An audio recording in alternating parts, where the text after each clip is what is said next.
Good morning, good afternoon, everyone. Just going to give a few minutes as people start to file into the waiting room, and then we'll go ahead and get started.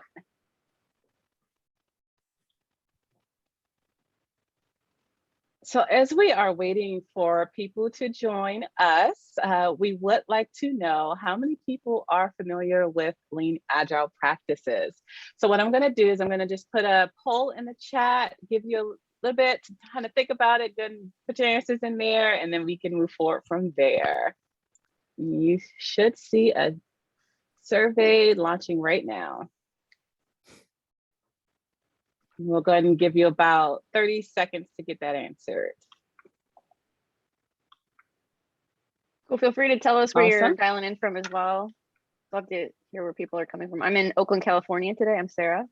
Yeah, and hi, I'm Tiffany Williams. I am in Seattle. We have some sun today, so happy about that. Hi, everybody. I'm Bill Annabelle, and I'm in the Washington, D.C. area in Virginia. Let's see. Welcome, Maryland. Sally. Hi, Sally. Texas, Right, Costa got Rica. some- Wow. Oh, that's awesome. I'll be in Dallas, Texas this weekend. All right, we see your answers coming in. Thank you all so much for that. Give it a few more seconds. We got a little bit of a range here.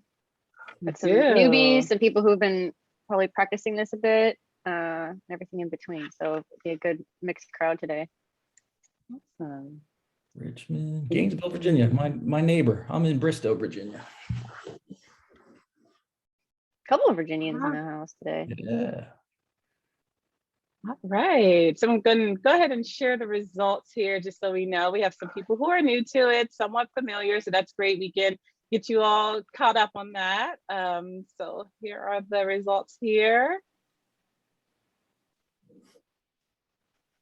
All right, looks like we got a good crowd in here in the poll. All right. Go ahead and get started, get things kicked off. Again, good morning and good afternoon to all of you who just joined.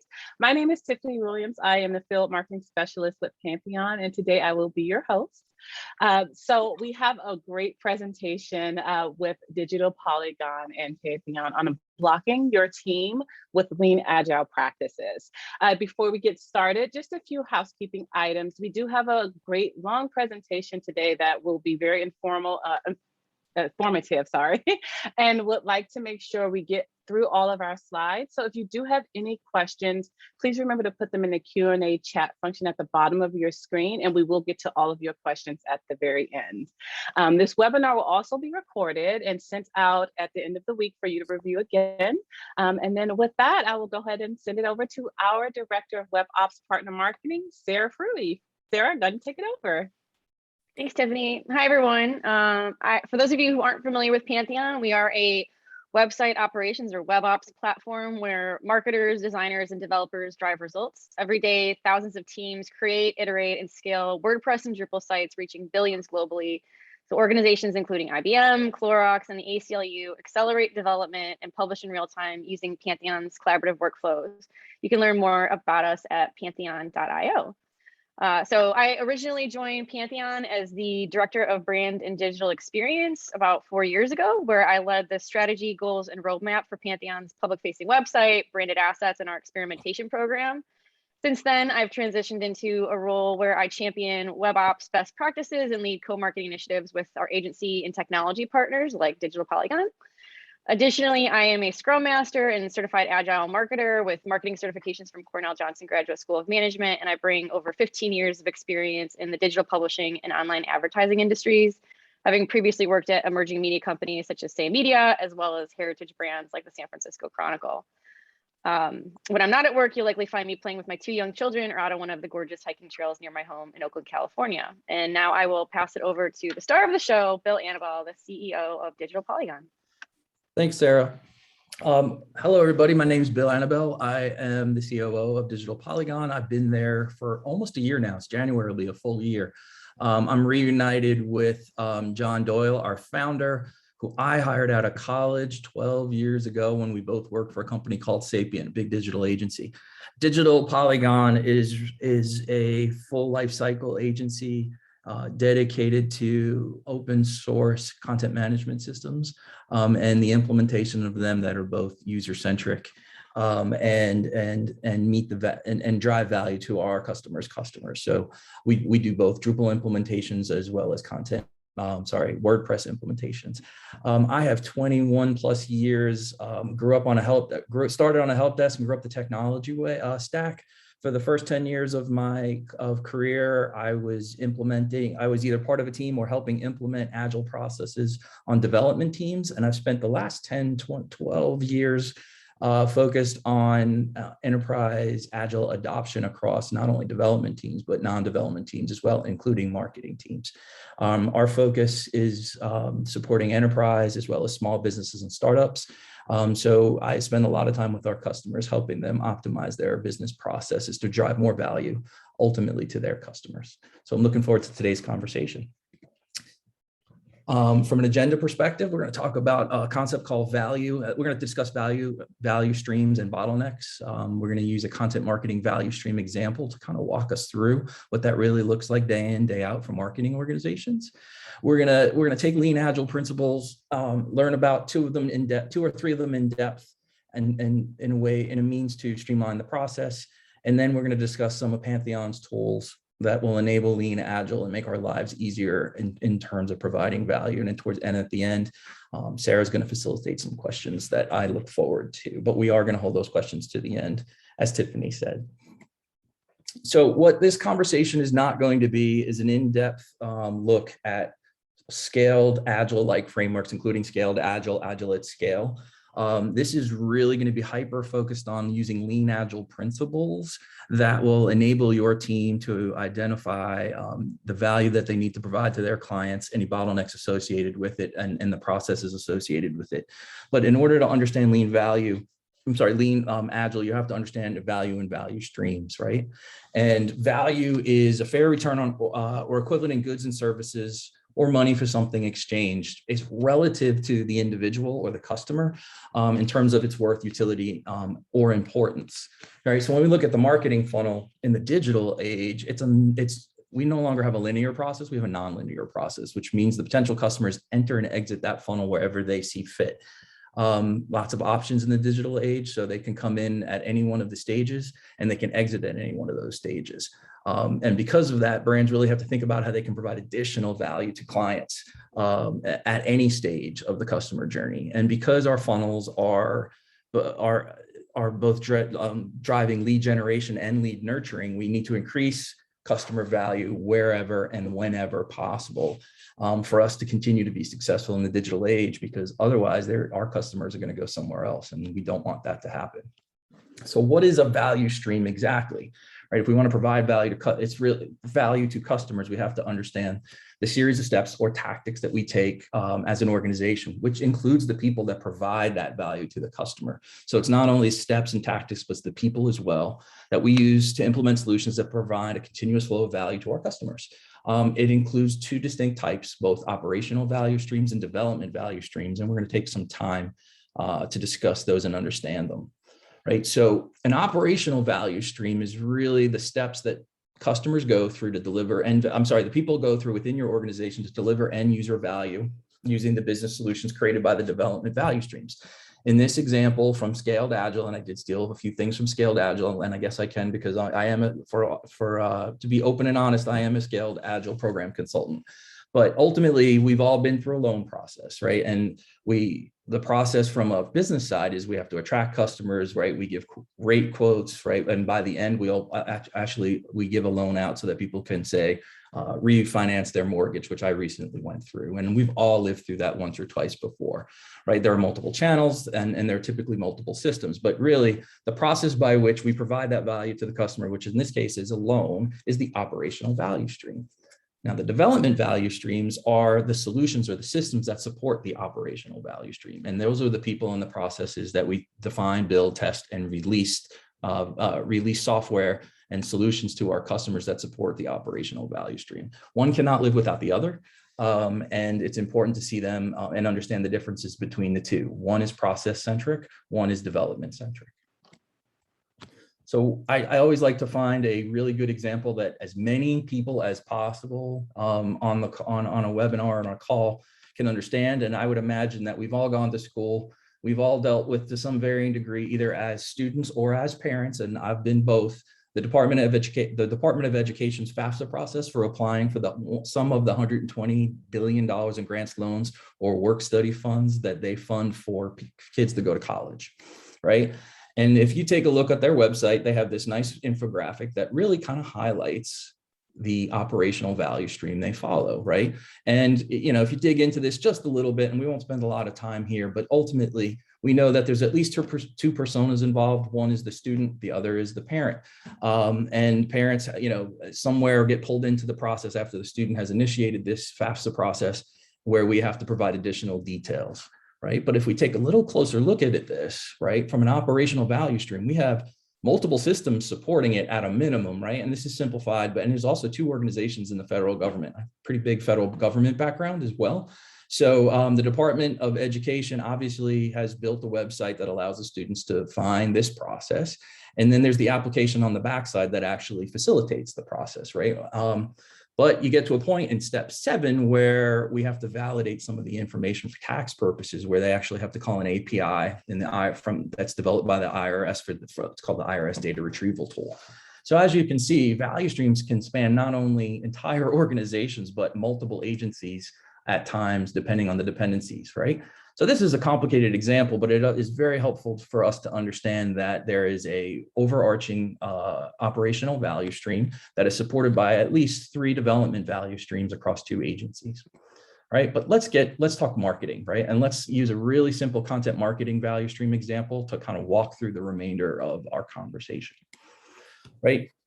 So for simple content marketing process, we often create content, right? We design and create it, right? It has to be reviewed and ultimately approved, and then deployed to the production environment at the end state, right? And if we look at it, right, the operational value stream is the create, review, deploy, and then it's supported in this instance, as in, for example purposes, we're only going to talk about the website today, right? And that's the development process that we follow to actually deploy both functionality, features, and content to the actual development environment. But in total, this is how marketing organizations provide value to their customers and potential customers, right? And we believe that if we actually follow this process, we have happy customers in the end that we can convert and hopefully sell to in the end. But in reality, oftentimes we have some frustrated customers and potential customers. They can't find what they're looking for. It's not the information they need. And we have to be able to quickly pivot to meet those needs. And so, but the question becomes, why, if we have a well-defined process, can't we provide that value to them in a means that meets their needs immediately? All right, so I often get asked by organizations to come in and take a look at the processes they follow. Some smaller organizations, for example, follow a process, but it's not well documented. So I will help them document it. And then we start to look at kind of the time it takes for each step, right? And for example purposes, right, we're going to say the create step, where we do the design and the creation of the actual content, takes about 8 hours, right? And then we have a 4-hour approval process. And then it takes the web team ultimately 4 hours to deploy it once they have everything done. Seems pretty straightforward, right? But do the numbers really add up, right? So we take those 8 hours plus 4 hours plus the additional 4 hours from the approve and deploy, and we get 16 hours or 2 business days to actually create, approve, and deploy this content. But looks can be deceiving because our customers still aren't all that happy. But the warning is, why, right? And this is where things get interesting, right? So the why becomes what I call the dreaded bottleneck, right? And the bottleneck is someone or something that slows or halts free movement and progress. And quite frankly, it is the reason your customers are not happy and not receiving the value that they need. Right. So why is that? So going back to our example of our content marketing process with our website development process, right? We can see that we have opportunities to improve at each step, potentially improve some of the bottlenecks that happen within each step. And as you can see here, for example purposes, right, there's a little bit of opportunity on the design side. There's definitely some opportunity on the improving side. Should it take 4 hours? Can we do it in less time? But in this case, and oftentimes with many of our clients, the web team is manually deploying everything. So that's why. And then there's plenty of opportunity when we manually deploy things. There's also plenty of opportunity for mistakes. And with mistakes comes rework, and with rework comes less value going to the customers as quickly as we possibly can. So are there opportunities to improve and optimize any step in the process? There always is, but it's not necessarily the biggest area, the biggest gain, right? So there's a concept called holding costs when you talk value streams that needs to be understood, and we'll visualize in just a second. But holding costs is the cost of delaying feedback and value by holding a batch of work items by not immediately performing the work. Also, the reason your customers are really not happy. But what is, right? That's a lot of words that basically says we're holding on to things and delaying feedback. Well, what does that really mean? Well, if we take our arrows going from create, approve, and deploy and turn them into even bigger bottlenecks, you start to see the problem. I call it the space between, right? Or the holding costs, or where the exponential improvement can be achieved for any organization, particularly a marketing organization, to really start to streamline their processes so that they can provide value to the customer. So what does that look like? Right? So 8 hours plus 3 days plus 4 hours plus 5 days of holding plus 4 hours plus 10 days. All of a sudden, that 2 days worth of work has been spread out across 20 days. Not because it takes 20 days to actually do the work. We're actually waiting from process step to process step, from team to team, for them to kind of stop focusing on whatever priority they have and focusing on on the prior steps priority, so that we can actually get it out the door. This is so common across multiple organizations. It's often amazing. And there's reasons that this happens, right? So how do we reduce or eliminate these holding costs? Well, that's the $1,000,000 question, because if we can reduce the time between steps, or the space between, we can definitely start to drive exponential increases in process improvement. Right? And how do we do that? We do that with Lean Agile. Now, again, Lean Agile is a concept that was born both of Lean and Agile. Agile, I think most people here are familiar with. Agile is about iterative development of products. It is a series of breaking everything into smaller chunks of work. So as opposed to long form, let's say more traditional waterfall, right? It's Agile is very good at breaking down cross-functional teams so that they work together, so they can prioritize together, and requires some specialized roles like the product owner and scrum master. Product owner being the person that owns the backlog, the person that sets priority, the person that approves the acceptance criteria, and ultimately the work being done. Lean, on the other hand, was from the 1950s. Toyota gets the accomplishment. It's really about eliminating waste, amplifying learning, empowering the team to make decisions, and building in quality so that when the cars came off the line, they had fewer defects, right? So if we can, but ultimately it's Lean and Agile together is about a light way of iteratively developing a product. Now that could be both development products, that also could be content, that also could be policy, that also could be any output of work that we do on a regular basis. And I really enjoy teaching these concepts to non-development teams because they can make lives easier, particularly in a marketing organization. Right, so there are 10 Lean Agile principles. We're going to go in depth to a couple of them. One of the ones we won't be going in depth is number 2, apply systems thinking.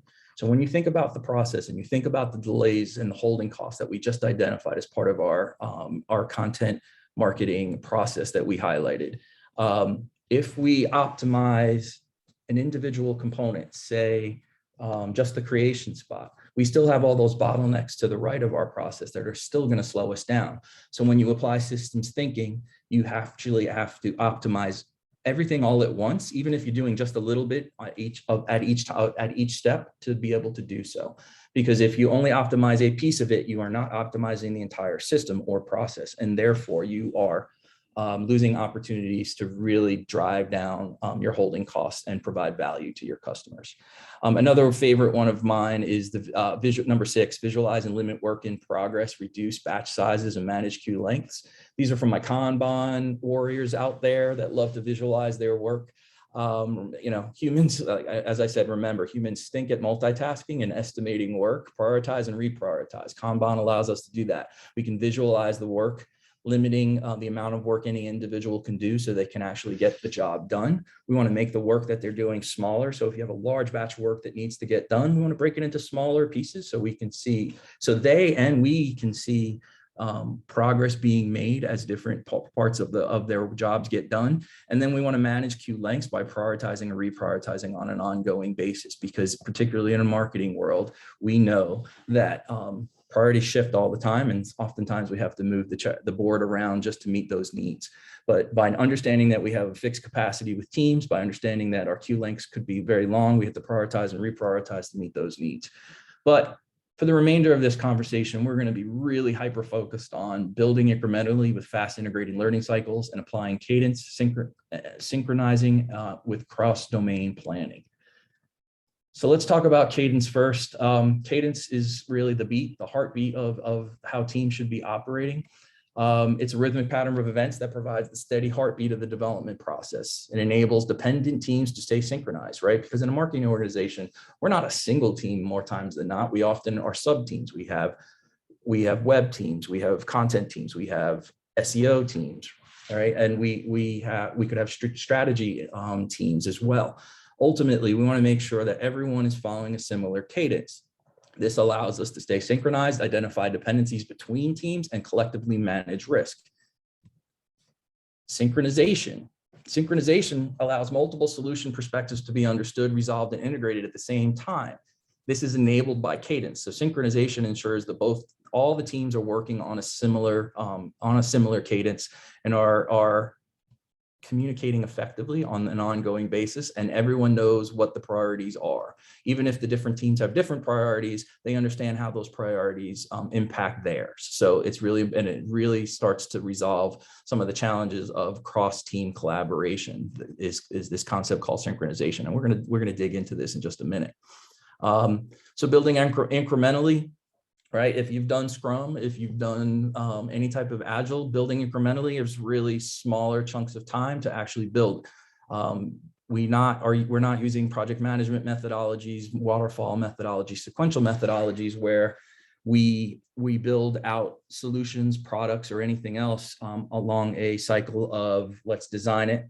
Then the designers hand it off to the architects, who then architects a solution that hand it off to the developers who develop a solution, who hand it off to the testers who test the solution. Then it can be deployed. By the time we deploy it in using a sequential methodology like that, oftentimes we find out very quickly from the customers that that's not what they were looking for. So if we can actually build incrementally, we can start to understand that. So building incrementally is developing solutions in short fixed durations called increments, also known as, you might otherwise known as scrums or sprints, allowing for faster customer feedback while mitigating risk. And that's huge, right? Because if we break the work into smaller chunks of time, we're able to get faster feedback from our customers, from our business, from the business side of things, our business owners, and allows us to mitigate the risk. If we had gone the sequential route, the risk is very high that we're going to build the wrong thing. By virtue of the fact that we have fixed duration, small increments, we're able to get faster feedback and adjust on the fly should we not build it exactly the way the customer was expecting. But it allows us to really only, at worst case, lose 2 to 3 weeks worth of work. We limit the batch sizes like we talked about, so we can be completed in a single increment. We don't want a job to span more than one increment. So, and if we have a job that will span multiple increments, we need to break it into smaller pieces so that we can show progress. And building incrementally is ultimately enabled by cadence and synchronization. All right, but how, right? So those are a whole bunch of words I just threw at you and defined for you, but how does this really work? Well, let's go back to our example, right? Where we know the design team, and it took 8 hours. I know it says 1, I see a typo, my apologies. Right, it's 8 hours for the design team, 4 hours for the approval process, and another 4 hours for deploying with a whole bunch of holding costs, right? So in this case, oftentimes this is what I see, why we start to have so much holding costs, right? Marketing teams are often out of sync and do not apply cadence across their teams, which often cause bottlenecks, right? And I used an example of, say, the design team and the web team to build off of our process, right? So let's say this particular organization has completely adopted agile methodologies. However, the design team is on 2-week increments or sprints, and the web team is on 3-week increments, right? So if you see that, they don't align in terms of their ability to actually kind of take a look at, so if design team is designed something in their first increment, the first time the two teams can really get together to actually focus on the design team's needs is actually after the second increment of the web team, which is 3 increments away, right? There's a lot of lost time there. And when I see different teams on different increment schedules, 2 weeks versus 3 weeks, for example, it's typically their priorities are very different and they are not aligned. Therefore, the communication breaks down fairly quickly and easily, and those holding costs get pushed out. And we want to eliminate those. So the good news is these teams have embraced, in this case, an agile methodology, and they're using short iteration cycles, 2 weeks and 3 weeks for this example. But we're introducing risk because they're on different schedules. And they can't communicate, and we're not identifying dependencies between the teams as effectively as we could because we're not planning together if we are ultimately on different cycles. We have no real way of knowing if the intended progress is being made when you have dependencies between those two teams like we often do in a marketing organization. Right? So how do we fix it? Well, marketing teams that plan better together, execute better together when it's all said and done, and they avoid bottlenecks. So if we move both teams to 2-week increments, right? We can plan together, so we can, and by planning, we actually identify what is everyone's priorities? Number 2, what dependencies may exist between them? And number 3, we can start to manage the risk associated with all of that from the very beginning, right? And then every 2 weeks, we're able to stay synchronized via cadence, and we can actually start to look at the progress we're making, right? And ultimately minimize those holding costs. So for those organizations that have struggled to adopt Agile, oftentimes it's because they're trying to do too much too fast, right? So for those organizations that have struggled, marketing organizations that have struggled to adopt any of these lean Agile concepts, I always recommend to start small. Learn from those processes by starting small, because you'll have some successes, you may have some failures, you learn from it, adopting some of the Agile concepts like retrospectives, right? Learning from how we actually accomplish something in a given iteration. Allows us to make continuous improvements on a regular basis. And the more we start to do that, the better we can start to kind of a snowball effect and start to expand our use of Agile concepts to execute our day-to-day jobs in the marketing organization. So for newer organizations, I tend to recommend they start small. Maybe it's the content creation like we talked about today. So new blog posts, new landing pages, where the design team, the content editors, the copy editors rather, and the web design teams have to work together and learn to work together. SEO optimization is another one we've had a lot of success with working with our clients, where the teams are often on different schedules and not even aware that new content's being created, yet SEO is really dependent on content. So we got to make sure we're all completely in sync and working together. And then product page updates is another great use case for starting to learn how to use Agile methodologies and lean to be successful in starting to eliminate those holding costs. Really important note, and I can't emphasize this enough, lean Agile should be adopted slowly and deliberately. And what I mean by that is there are these giant frameworks, Scaled Agile, Agile at Scale, that can guide organizations, entire enterprises, to adopt lean Agile across the entire organization. But that is a Herculean effort, quite frankly, and it requires individual training, it requires Agile coaching, and ongoing continuous improvement. So I always caution organizations that are new to lean Agile and Agile in general for larger marketing projects, for example, critical website redesigns or conference event planning. Those are huge, right? Those are huge endeavors that aren't great places to learn how to apply lean Agile. They are great places to apply it after you figured out how to do some of the more day-to-day stuff within your organizations after you've aligned the teams, they're planning better together, and to ensure that those holding costs are being reduced. So that's just kind of a warning to organizations that are new to it. It sounds great, but if you don't have the right people in place with the right experience, it can become a quick disaster. So I caution you all, start small and use the snowball effect to your advantage. All right. So now that we've talked about how to identify bottlenecks within a process, a marketing process specifically, I want to talk about how we reduce some of those bottlenecks using the Pantheon platform, right? So Pantheon has multiple services that we love to use at Digital Polygon because it actually makes our lives easier and speeds up the process of actually providing value to our customers, right? One of which is multi-dev.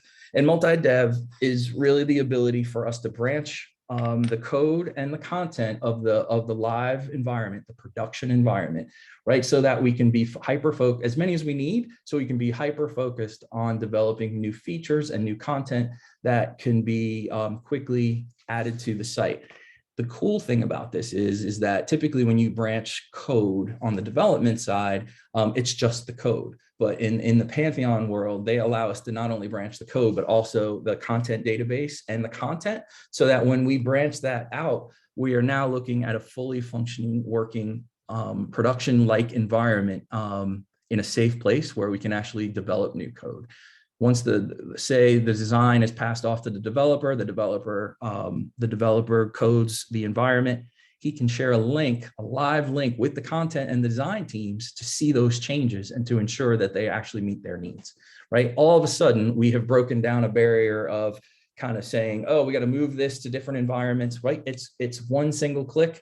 We've made a development change in a safe environment that's not on our production environment. We can show our content and design teams everything we need and once they approve, it can be rolled out to production with another click of the button so that the branch becomes a part of the whole. It's something we use quite a bit with our clients that are on Pantheon, and we love it, and so much so that we love the platform so much so that we give discounts to our clients that actually use that platform because it makes our job as developers that much easier.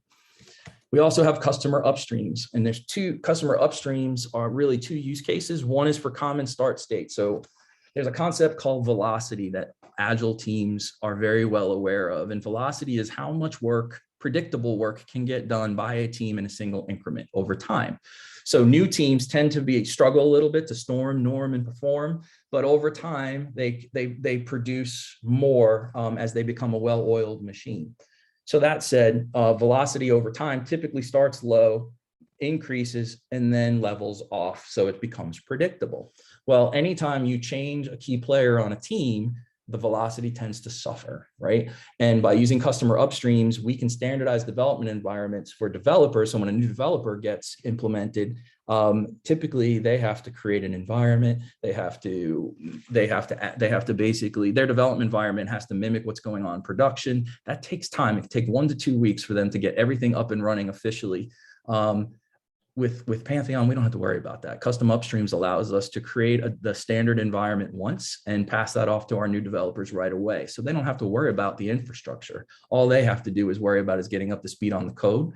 And suddenly they are far more productive, much faster, and gets our velocity up very quickly. Another great use of customer upstreams is for what we call cookie cutter sites. So in marketing, that may be a product page.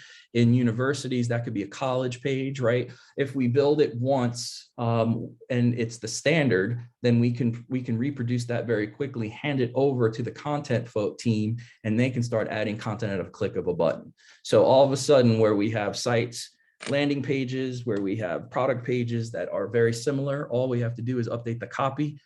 Because we already have it standardized and pre-built, and we're eliminating, if not really highly reducing that holding cost of standing up an entire page like that.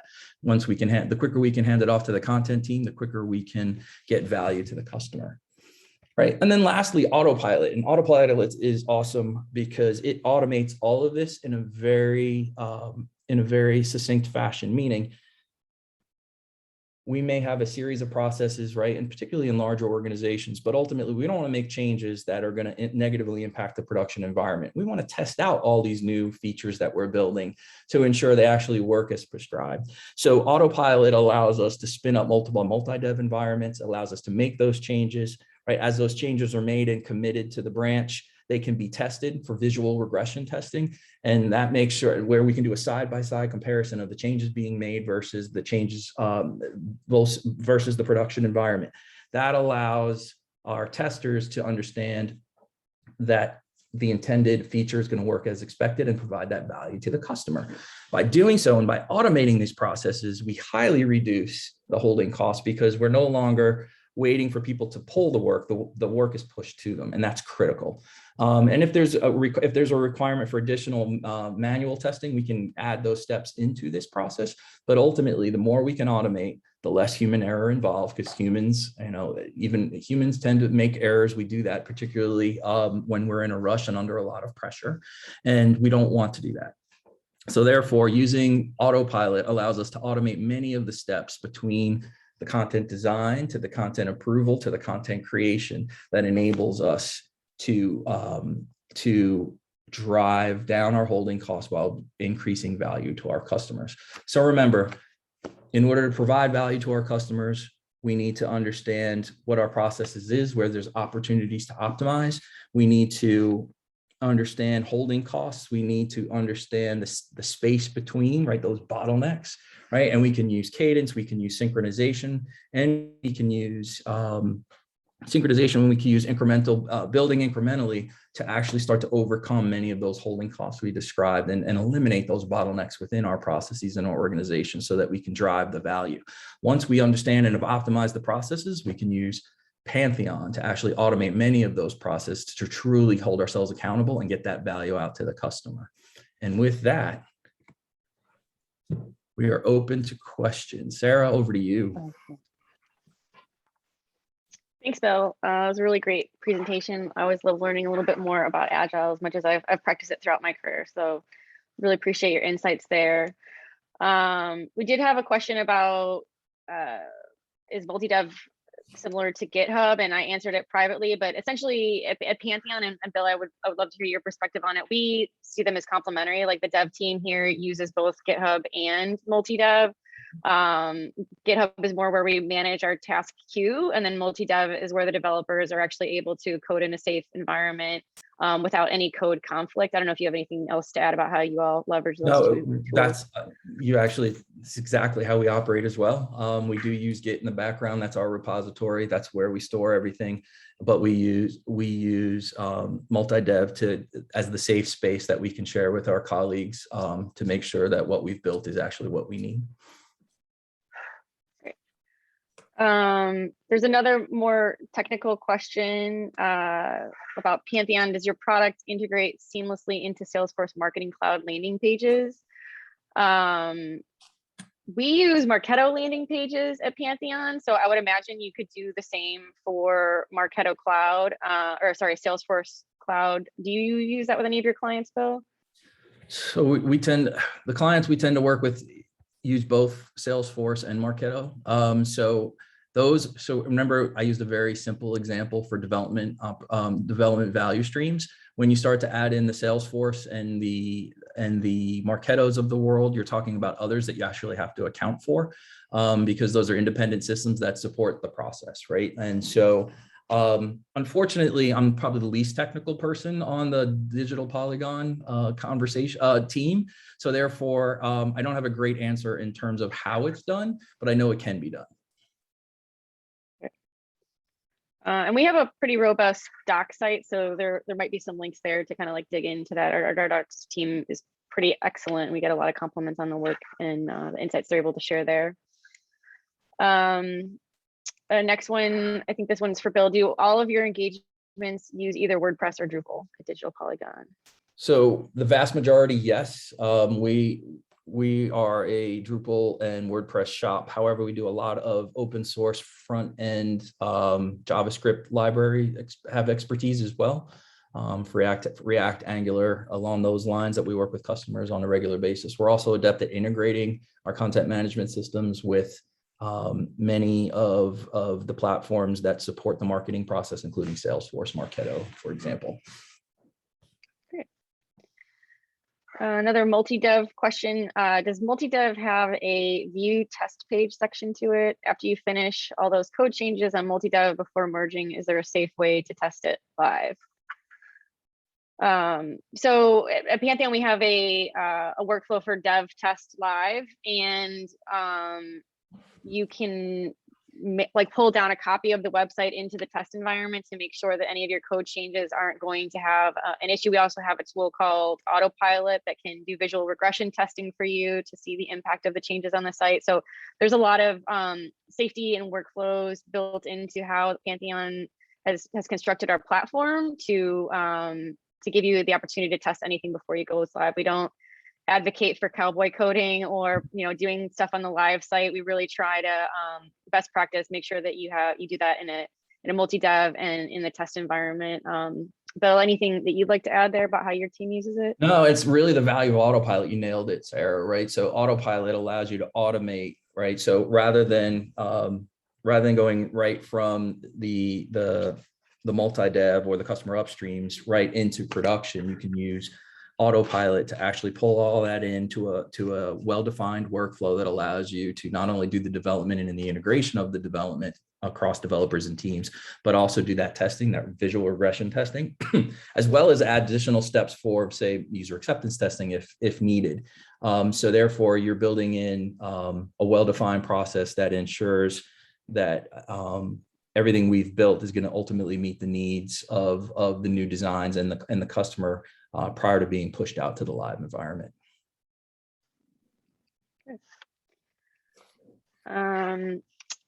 I have one that's kind of more about agile. Can you tell us about a client who saw positive results moving to a lean agile approach? Sure. So case studies come to mind? Yeah. So without naming any names, we've got a client that was struggling to get content out. It was taking 2 weeks, and we came in, kind of aligned the teams, applied the cadence, applied synchronization. We planned together. All the teams were on the same page in terms of understanding what the priorities were. And we used those lean agile principles we discussed today to turn a 2-week turnaround time to terms of getting new content and functionality out to the live site into 2 to 3 days. So this is, I don't think this is an uncommon problem across marketing organizations, particularly those that haven't adopted agile concepts. But it is definitely something we see on an ongoing basis. And again, just by focusing in on the process steps and the space between and those bottlenecks, right, we can really start to identify where teams that are not synced need to be, so that they can be communicating effectively, understanding priorities, and driving towards successfully getting that content out faster the better in terms of getting customer value, in terms of knocking out that customer value. So yeah, I love it when I can go from 10 business days to 2 business days. I'll take it. Absolutely. I think hopefully somebody got a promotion for that, because if that happened on my team, I would be super excited. Great. So, who are some of the best internal stakeholders to assemble when you're trying to make an agile transformation at your organization? Who can help you achieve those kind of results that you just talked about? Yeah, so it takes really a concerted effort, right? You have to have buy-in from the top. So if you're talking about a marketing organization, your chief marketing officer should be involved. They need to understand the importance and kind of lead the way. However, honestly, we talked about earlier, some of the most critical roles are the product owners, right? If you don't have product owners associated with your agile efforts, you're going to make too many assumptions, and the more assumptions you make, the more mistakes you make, right? So one of the most underfunded roles within agile, and I don't care if this is within a marketing organization or a development team or even a policy building organization, if you don't have product owners that are owning the backlog, owning the priorities, and owning the acceptance criteria, too many assumptions get made, and which really causes rework downstream. Therefore, that's another critical role. So kind of naming that person that's going to be the own that backlog and all of that prioritization is going to be key. But then the teams, they need to know how to execute. They need to know that priorities are driven, are are a shared responsibility, not just the priorities they think they have, but they need to understand them collectively and across teams, because the dependencies between teams in marketing organizations are undervalued sometimes. And once we understand, and by aligning them, by synchronizing the teams, letting them plan together, execute together, we're forcing them to communicate, to understand what those are, so that they can all be successful. And ultimately, that's what we're trying to do. Absolutely. Yeah, I think what I'm hearing there is sort of a top-down, bottom-up approach. You need to make sure that everyone who's involved in this change is bought in on it and wants to see it succeed. Otherwise, you're going to have cracks in the system, and it's not going to work. So. And absolutely. And then not only that, once you actually have that kind of flow, top down, bottom up, you start to get the people closest to the customer are the ones that understand the customer problems. And suddenly you start to have this feedback cycle that goes from bottom to top and then top to bottom, that's helping set priorities. So it gives, Lean Agile gives a voice to the teams on the ground so that strategic decisions can be made that are going to ultimately benefit the customer in the end. That's great. Early in your presentation, you kind of discussed a crawl, walk, run approach to building a lean agile practice at companies. How important do you see formal training in that process, and at what point do you suggest that you introduce that to an organization? So I am a big believer in continuous improvement at the organizational level, but also the individual level. So Sarah, you said you're a certified Scrum Master. I love to hear that, and a certified marketing agilist. I am a big proponent for getting certified. I do teach scaled agile courses, for example. I think it's really critical for people to upskill on a regular basis, and particularly outside their comfort zones. There's a lot of folks out there that don't believe agile applies to anything other than development teams, and I just don't buy it. I've spent the last 10 years proving that agile process can be adopted across any organization, development or otherwise, including marketing organizations, including federal government policy organizations that you would never think, right? Because they're building policies, which is their product, right? So once we introduce these concepts, they can be adopted. That said, it can be a little overwhelming for people. So if there's opportunities to take training, I always suggest you do. There are certifications. There's plenty of online training that's available, that's very good, that introduce you to the concepts, to the roles, to the iterations of the things we talked about today.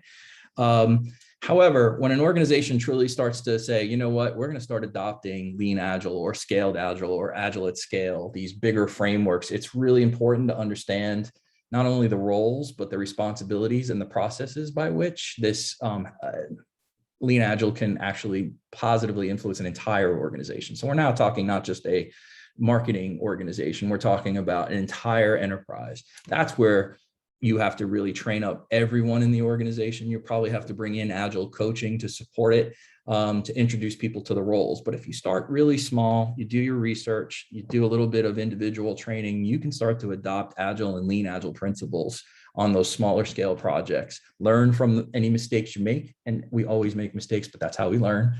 And then ultimately start to use that snowball effect to take on bigger and bigger projects over time. That's great. Yeah, I actually got my Scrum Master certification a few years ago at Pantheon as part of a larger company-wide initiative where folks from, I think, every single department went and got their certification. We had folks from finance, from HR, from marketing, from product. We even had like our Salesforce manager at the time, who was a team of one. He's like, can you do agile for one? But like the great part about it was that we started to have a common vocabulary internally at Pantheon. And so we talked about these things like sprints and having priorities and queues and things like that, and having a Kanban board where we could move tasks from different stages.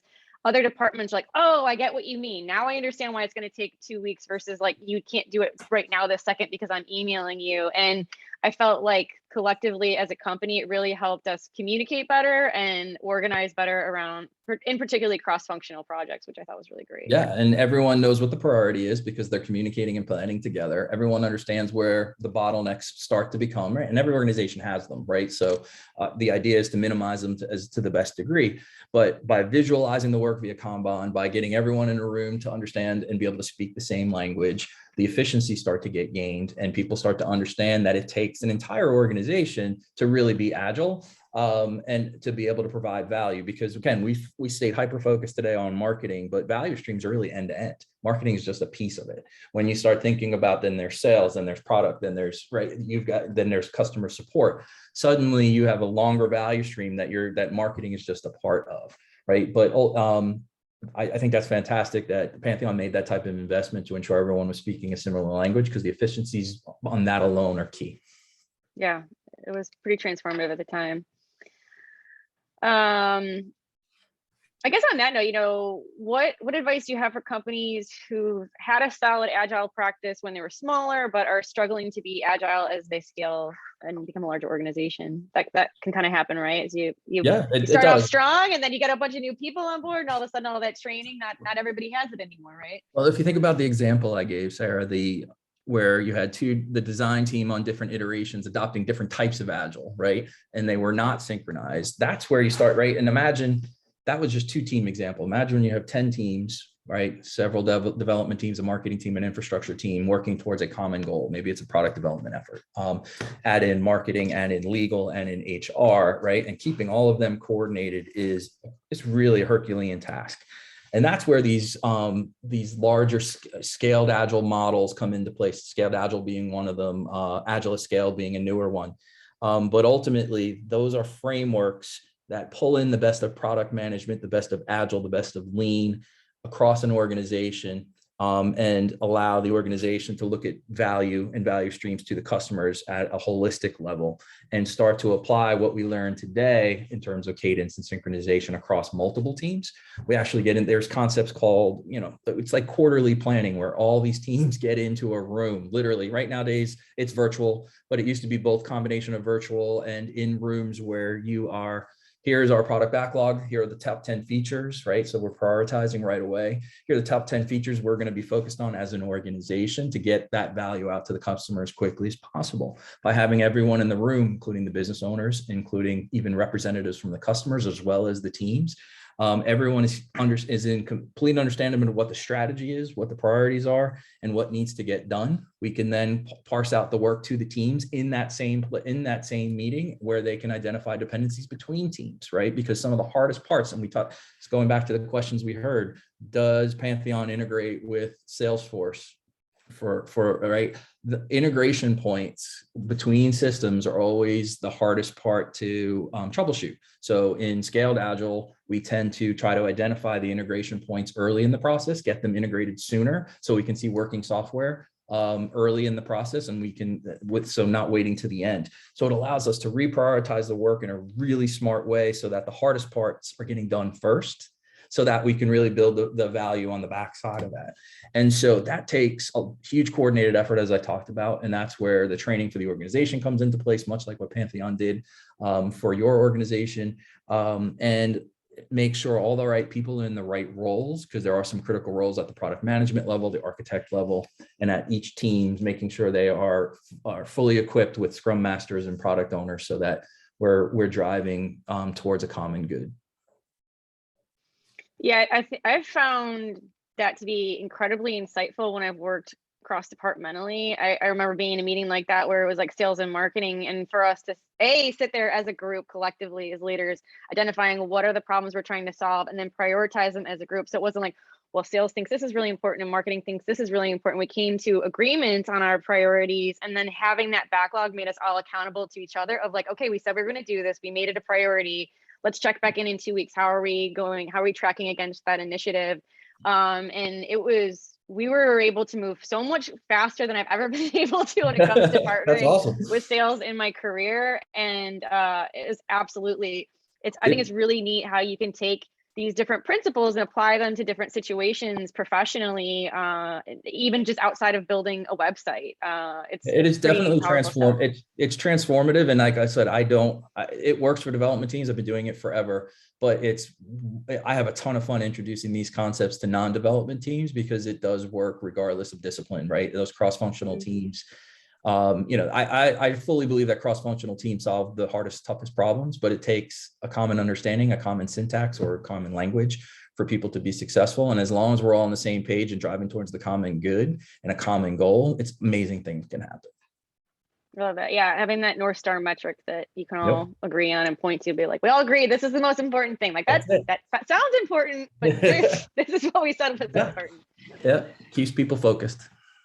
Absolutely. We got a few more minutes before we're going to wrap this up. I guess one more question I'd love to hear your thoughts on is, what do you think is the biggest obstacle preventing teams from being more agile? Clearly this is again, that crawl, walk, run. You're not going to do this overnight. What do you think is something that people should be aware of as they're trying to build these programs? Yeah, I mean, the biggest obstacle is believing that, all right, it goes back to like optimizing the system as a part of a whole, right? So if you have, there's not too many teams that can independently work to get the work done, right? You often have multiple teams. The more that are all working in an agile function that are synchronized appropriately, the better, more success the entire team will have. So again, marketing organization typically has, some segments to the team itself, right? Now it could be a team of one, like you talked about, but ultimately different responsibilities and planning and executing together are really the key. If each team goes off and adopts different types of agile using different cadences, that's where you start to see it fall down and those holding costs increase and those bottlenecks get bigger and bigger. So, ultimately, if you're going to adopt agile across teams, make sure the teams are in alignment, that they're planning together, that they are in cadence, synchronized, meeting on a regular basis, communicating back and forth. Not going into 2 weeks, head down, not talking to anyone, coming out at the end and hoping that it meets everyone's needs. Communication ultimately is really what's going to drive success in an agile adoption. I love that. That's great advice. I think we can all work on our communication skills professionally, right? Yeah. Well, thank you, Bill. Really appreciate your insights today and totally enjoyed your presentation. I hope everybody learned a little bit today as well. I'll pass it over to Tiffany for some closing remarks. Yes, awesome. Thank you, Bill and Sarah. What a great presentation. I hope you all had some great takeaways. The questions don't stop here. So if you do have any questions, feel free to reach out either to your account manager or to me. I am tiffany.williams@pantheon.io, and we can get you directed to the correct person. With that, the webinar recording will be available towards the end of the week. So we will get that out to you, share with your colleagues or to rewatch again. And thank you all for joining. Really appreciate it. Have a good afternoon. Thank you. All right. Thank you. Bye-bye.